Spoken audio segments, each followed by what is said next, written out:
ગત તારીખ 15 જાન્યુઆરીના રોજ ધ્રોલ પોલીસ સ્ટેશન ખાતે FIR નંબર 38/2026 દાખલ થયેલ હતી, જેમાં તુળજા ભવાની જ્વેલર્સ કરીને જે દુકાન છે તેમના ફરિયાદીની ફરિયાદ હતી, જેમાં દુકાનના પાછળના ભાગે બાકોરું પાડીને અજાણ્યા ચોર ઈસમો અંદર પ્રવેશ કરી સોના તથા ચાંદીના દાગીના ચોરી કરીને ફરાર થયેલ હતા. ફરિયાદ થયા પછી ધ્રોલની લોકલ પોલીસની ટીમ તથા LCBની ટીમ તાત્કાલિક ત્યાં ઘટના સ્થળે આવી અજાણ્યા ચોર ઈસમોને શોધવા માટે તજવીજનો આરંભ કર્યો હતો.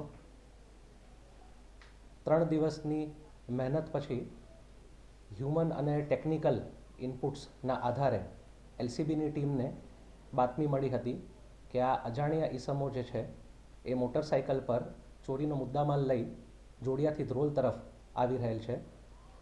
આ બાતમીના આધારે તેમને ઇન્ટરસેપ્ટ કરીને ત્યાં જ ત્રણેય અજાણ્યા ચોર ઈસમોને પકડી લઈ અને સાથે ચોરીનો જે મુદ્દામાલ છે તે પણ રિકવર કરેલ હતો. આમાં ચોરીનો જે મુદ્દામાલ છે એમાં જે સોનાના દાગીના છે એ 175 ગ્રામ રિકવર થયા છે, એની કિંમત 17,50,000 છે. જે ચાંદીના દાગીના છે એ 11 કિલોગ્રામ રિકવર થયા છે, જેની કિંમત 9,46,000 છે. એટલે કુલ ચોરીના જે મુદ્દામાલ છે તેમાં 26,96,000નો કમ્પ્લીટ મુદ્દામાલ રિકવર કરેલ છે.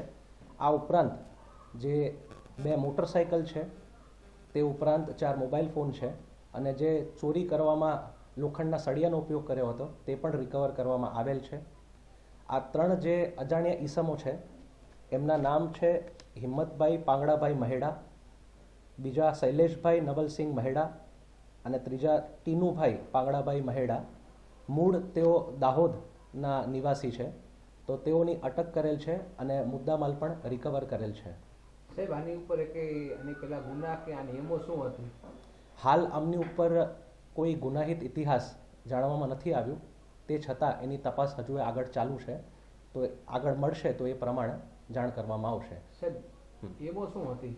આમની એમોમાં એવું છે કે આવી એમો પહેલી વાર અહીં જોવામાં આવી છે. એમણે જે બાકોરું પાડ્યું છે એમાં જે લોખંડના સળિયા હતા એ સળિયાથી જે બાંધકામ છે, બાંધકામ થોડું જૂનું હોવાના કારણે સળિયાથી જે ઈંટ છે ઈંટના ભાગને તોડવાનો પ્રયાસ કર્યો હતો. એક ઈંટ તૂટી ગયા પછી એક ઈંટોને એમણે ધીરે ધીરે બહાર કાઢી હતી, જેથી વધારે કોઈ અવાજ ન થાય, એટલે આજુબાજુમાં એ રીતના જાણ નથી થઈ.